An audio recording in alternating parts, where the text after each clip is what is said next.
More than 100 people in China, and new cases have been confirmed around the world. So you don't want to frighten the American public. France and South Korea have also got evacuation plans. But you need to prepare for and assume. Strongly warning Americans to avoid all non-essential travel to China. That this is going to be a real serious problem. France, Australia, Canada, the US, Singapore, Cambodia, Vietnam, the list goes on. Health officials are investigating more than 100 possible cases in the US. Germany, a man has contracted the virus. The epidemic is a demon, and we cannot let this demon hide. Japan, where a bus driver contracted the virus. Coronavirus has killed more than 100 people there and infected more than 4,500. We have to prepare for the worst, always, because if you don't and the worst happens.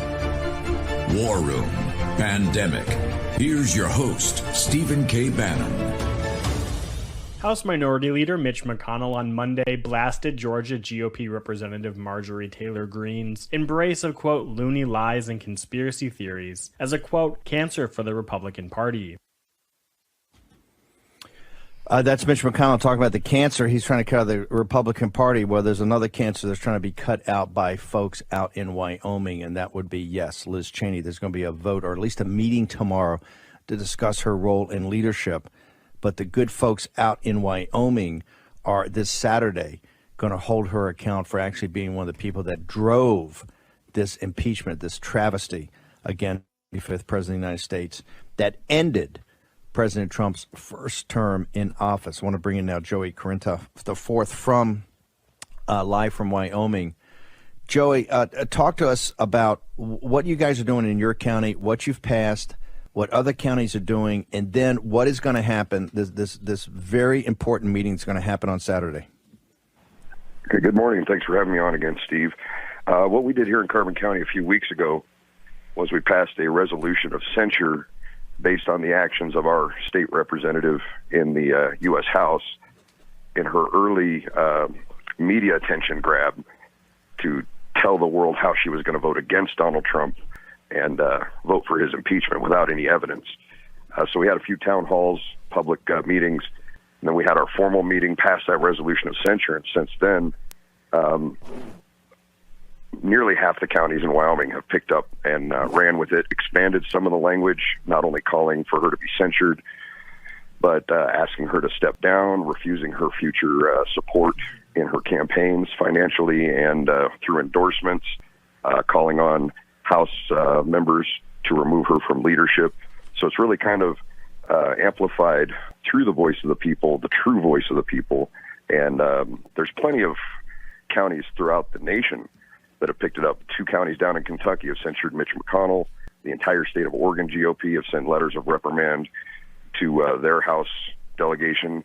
And what it really is us letting our representation know on this issue, we disagree with you completely, and it is a much more weighted and important issue to us.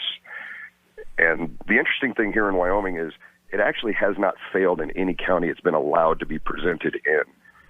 So we have a few counties that pulled some procedural issues to stop it from being presented, because I'm pretty sure if the people had the chance to vote on it, they would vote to support it.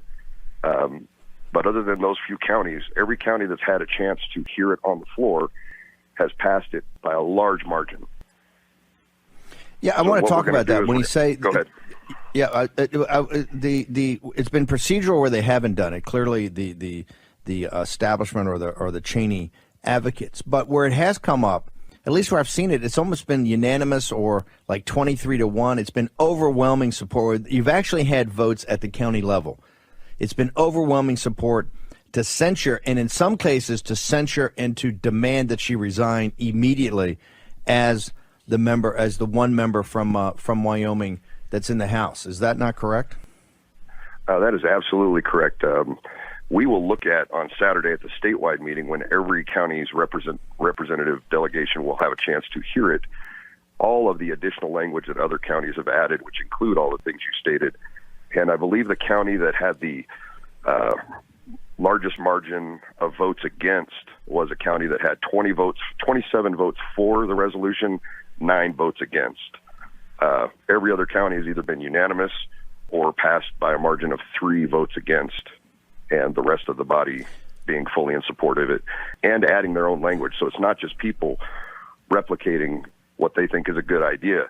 They are involved, they're engaged, they're adding their voice to the business that's going to be presented to the state on Saturday.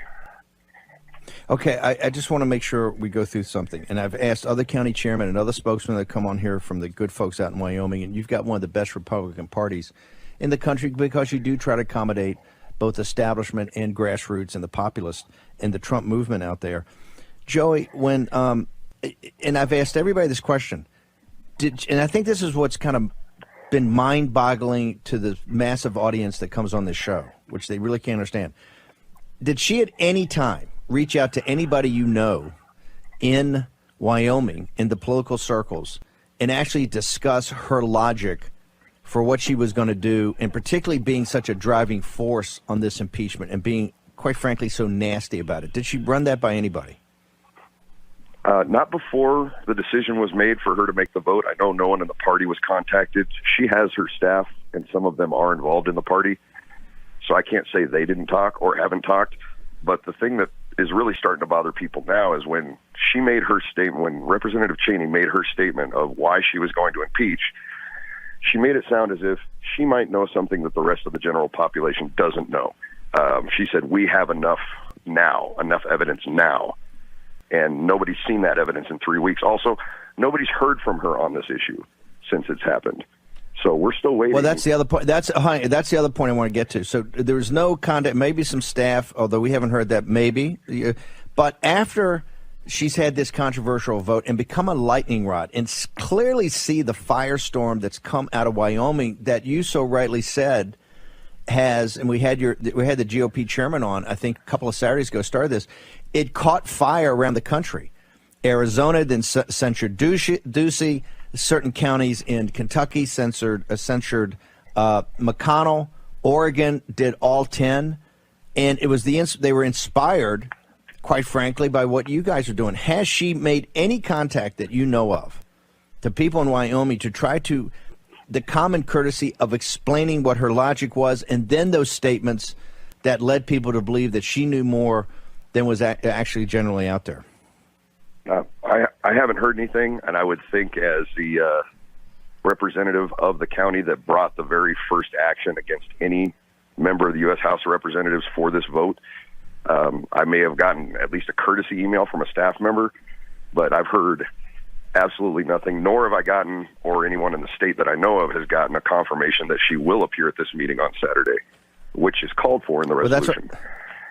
That's what I want to get into that. By the way, there's two things. She has her House staff. They also have a group out there called Team Cheney.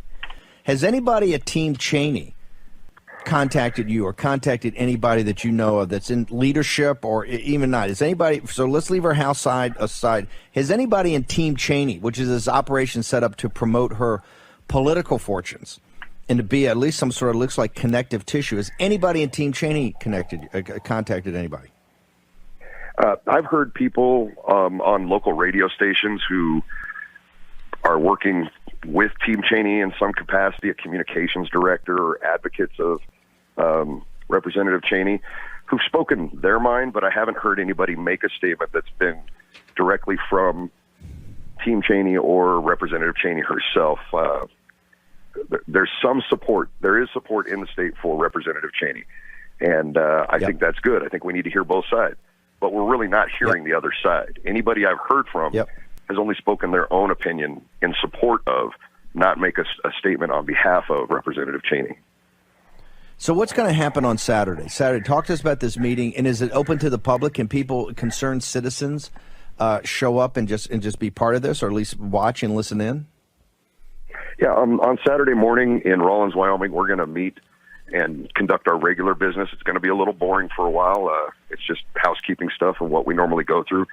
But as we get towards the new business, that's when resolutions and action items of the body start to get worked on the floor.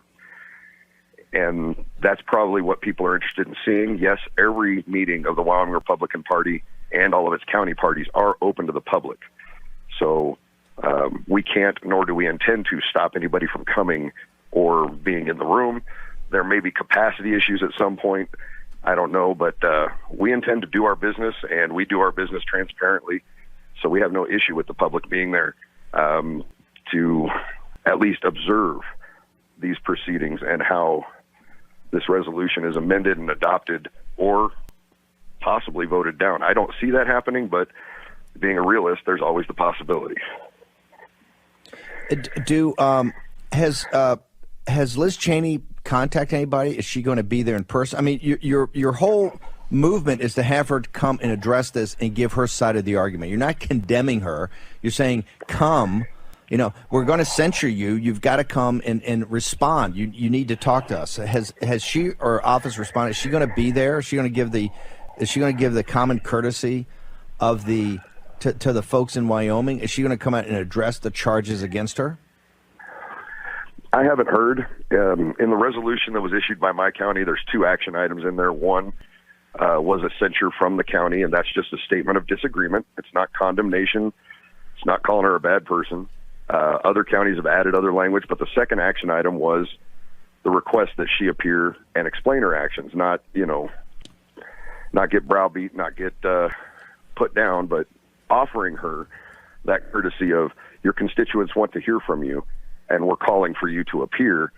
So not only we haven't gotten a response, but we do have a portion of our schedule for the Saturday meeting to accommodate her if she chooses to show up.